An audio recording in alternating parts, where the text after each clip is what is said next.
Hello everyone, you are watching at Plus Home Twitter, and in this session of Indian Polity and Constitution, we will study Article 246. तो शुरू करते हैं बिना किसी देरी के। जैसा कि आपको भी पता है, भारतीय संविधान यानी इंडियन कॉन्स्टिट्यूशन को आर्टिकल्स में बांटा गया है और इन्हीं आर्टिकल्स को 22 पार्ट्स के अंतर्गत रखा गया है। इसी 22 पार्ट्स में से 11th पार्ट में यूनियन और स्टेट्स के बीच रिलेशंस के बारे में बताया गया है, जिसके अंतर्गत आर्टिकल 245 से लेकर आर्टिकल 263 तक के सारे आर्टिकल्स आते हैं। यहाँ हम बस आर्टिकल 246 पर चर्चा करेंगे। आर्टिकल 246 पार्ट 11 के चैप्टर फर्स्ट के अंतर्गत आता है। चैप्टर फर्स्ट में लेजिस्लेटिव रिलेशंस के बारे में बताया गया है। यहाँ मैं पहले कंटेंट को इंग्लिश में रीड करूँगा, फिर उसकी मीनिंग आपको हिंदी में समझाऊंगा ताकि आपको कंसेप्ट ज़्यादा से ज़्यादा समझ आ सके। Article 246 talk about subject matter of laws made by parliament and by the legislatures of states.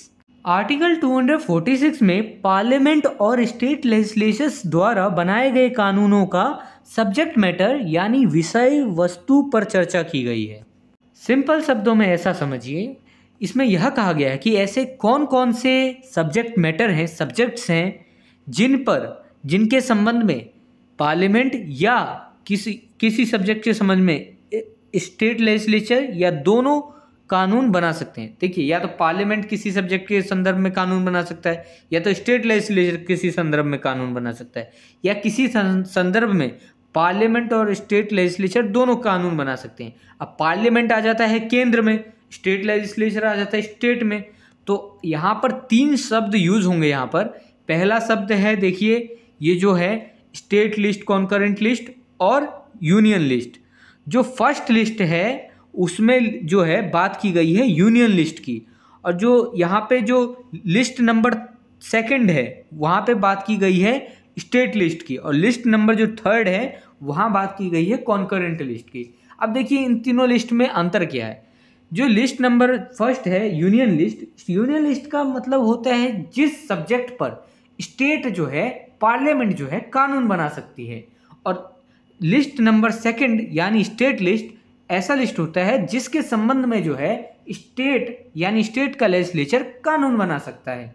और तो आखिरी लिस्ट है जो है कॉन्करेंट लिस्ट, थर्ड लिस्ट जो है, उसके संबंध में पार्लियामेंट और स्टेट दोनों ही कानून बना सकती है, उसके संदर्भ में कार्य कर सकती है। तो यही इसमें जो है ये 3 आपको शब्द देखने को मिलेंगे। आगे मैं डिटेल्ड में इसे आर्टिकल को पढ़ूंगा तो आपको बेहतर समझ में आएगा। Article 246 clause first, notwithstanding anything in clauses second and third, Parliament has exclusive power to make laws with respect to any of the matters enumerated in list first in the 7th schedule in this constitution referred to as the Union list। इसी article के यानी article 246 के clause second और clause third में किसी बात के होते हुए भी पार्लियामेंट को 7th शेड्यूल के लिस्ट नंबर फर्स्ट में, जिसे इस संविधान में यूनियन लिस्ट कहा गया है, उस लिस्ट में एन्यूमरेटेड यानी प्रगणित किसी भी विषय के संबंध में कानून बनाने की एक्सक्लूसिव पावर है। यानी एक्सक्लूसिव पावर होगी मतलब सिर्फ पार्लियामेंट को पावर होगी। देखिए सिंपल शब्दों में यहाँ बस इतना ही कहा गया है कि ये जो इस आर्टिकल में क्लॉज थर्ड और क्लॉज सेकंड में जो बात कही गई है उसमें किसी भी बात के होते हुए भी जो है यहाँ पर जो है पार्लियामेंट को पावर होगा, एक्सक्लूसिव पावर होगा, सिर्फ पार्लियामेंट को ही पावर होगा कि वह जो है यूनियन लिस्ट से संबंधित मामलों में जो है कानून बना सकती है। ठीक है, यूनियन लिस्ट में जो भी सब्जेक्ट्स होंगे उनसे संबंधित मामलों में कानून बना सकती है पार्लियामेंट, सिर्फ पार्लियामेंट को भी ही एक्सक्लूसिव पावर होगा। Article 246 clause second, notwithstanding anything in clause third, Parliament and subject to clause first, the legislature of any state also have power to make laws with respect to any of the matters enumerated in list number third in the 7th schedule in this constitution referred to as the concurrent list। इस article यानी article 246 के clause third में किसी भी बात के होते हुए भी पार्लियामेंट को और क्लॉज फर्स्ट के अधीन रहते हुए यानी मद्देनजर रहते हुए किसी स्टेट के लेजिस्लेचर को भी जो है 7th शेड्यूल के लिस्ट नंबर 3 में, जिसे इस संविधान में कॉन्करेंट लिस्ट कहा गया है, उस लिस्ट में एन्यूमरेटेड यानी लिस्टेड यानी प्रगणित किसी भी विषय के संबंध में कानून बनाने का पावर होगा। देखिए सिंपल शब्दों में इसे ऐसा समझिए, इस आर्टिकल के इस क्लॉज को समझते समय आपको क्लॉज 3 को इसी आर्टिकल के क्लॉज 3 को दिमाग से हटा देना है और इसी आर्टिकल के क्लॉज 1 को दिमाग में रखना है। उसको ध्यान में रखते हुए, क्लॉज 1 को ध्यान में रखते हुए जो है पार्लियामेंट और स्टेट का लेजिस्लेचर को जो है 7th शेड्यूल के जो ये लिस्ट में जो लिस्ट दी गई है, लिस्ट नंबर 3, उसमें कॉन्करेंट लिस्ट जो है उसके संबंध में पार्लियामेंट को भी और स्टेट के लेजिस्लेचर को भी, दोनों को ही जो है कानून बनाने का अधिकार है। किसी भी विषय के संबंध में कानून बनाने का अधिकार होगा।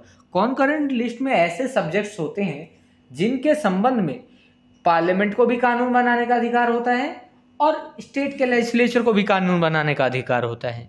Article 246 clause 3, subject to clauses 1st and 2nd, the legislature of any state has exclusive power to make laws for such state or any part thereof with respect to any of the matters enumerated in the list 2nd in the 7th schedule in this constitution referred to as the state list। इस article के clause 1st और clause 2nd के अधीन रहते हुए यानी इनको मद्देनजर रखते हुए, इस आर्टिकल के क्लॉज 1st और क्लॉज 2nd के अधीन रहते हुए किसी स्टेट के लेजिस्लेचर को 7th शेड्यूल के 2nd लिस्ट में, जिसे इस संविधान में स्टेट लिस्ट कहा गया है, उस लिस्ट में एनुमरेटेड यानी प्रगणित यानी लिस्टेड किसी भी विषय के संबंध में ऐसे स्टेट या इसके किसी भाग के लिए कानून बनाने का एक्सक्लूसिव पावर होगा।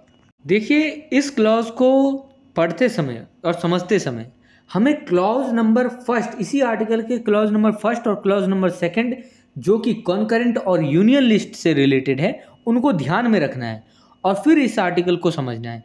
इस आर्टिकल में स्टेट लिस्ट के बारे में बात की जा रही है। जो स्टेट लिस्ट में कानून बनाने का अधिकार होगा वो स्टेट के लेजिस्लेचर के पास होगा, वो भी एक्सक्लूसिव पावर होगा उसके पास कि इस स्टेट लिस्ट के संबंध में सिर्फ और सिर्फ स्टेट का लेजिस्लेचर ही कानून बना सकता है। तो इसमें यही कहा गया है। तो इसमें आपको जो है ध्यान में क्या रखना है, ध्यान में साथ साथ ये भी रखना है कि आर्टिकल 1 वो क्लॉज नंबर 1st और क्लॉज नंबर 2nd में की बातों को ध्यान में रखना है, क्योंकि कॉन्करेंट लिस्ट में भी जो है ऐसे मामले हैं, क्योंकि यहाँ तो सिर्फ एक स्टेट लिस्ट में ऐसे सब्जेक्ट्स हैं जिसमें सिर्फ स्टेट का लेजिस्लेचर ही कानून बना सकता है, लेकिन कॉन्करेंट लिस्ट में ऐसे भी हैं मामले जिसमें स्टेट भी का लेजिस्लेचर भी और पार्लियामेंट दोनों ही कानून बना सकता है।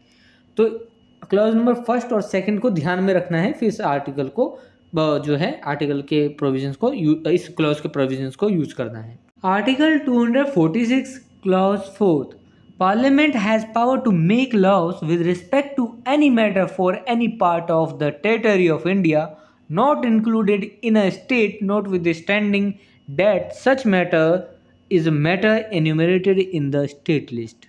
पार्लियामेंट को भारत के टेरिटरी के किसी ऐसे भाग के लिए जो किसी स्टेट में इंक्लूडेड नहीं है, वहाँ के किसी भी विषय के संबंध में कानून बनाने का पावर होगा, भले ही वह विषय स्टेट लिस्ट में एन्यूमरेटेड यानी नंबर्ड हो, उससे रिलेटेड हो।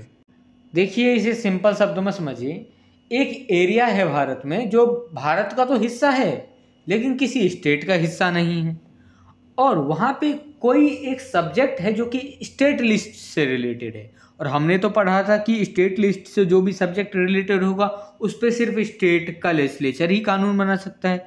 लेकिन यहाँ पर क्योंकि वो एरिया जो है किसी स्टेट का हिस्सा नहीं है, तो इसलिए अगर विषय स्टेट लिस्ट मैटर यदि स्टेट लिस्ट से संबंधित भी है, तब भी उसमें जो है पार्लियामेंट को उसके संबंध में कानून बनाने का अधिकार होगा यानी पावर होगा।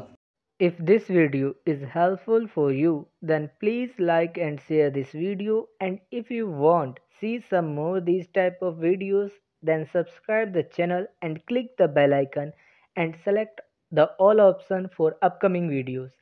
And I hope you have a great experience by watching the Ad Plus Home Tutor.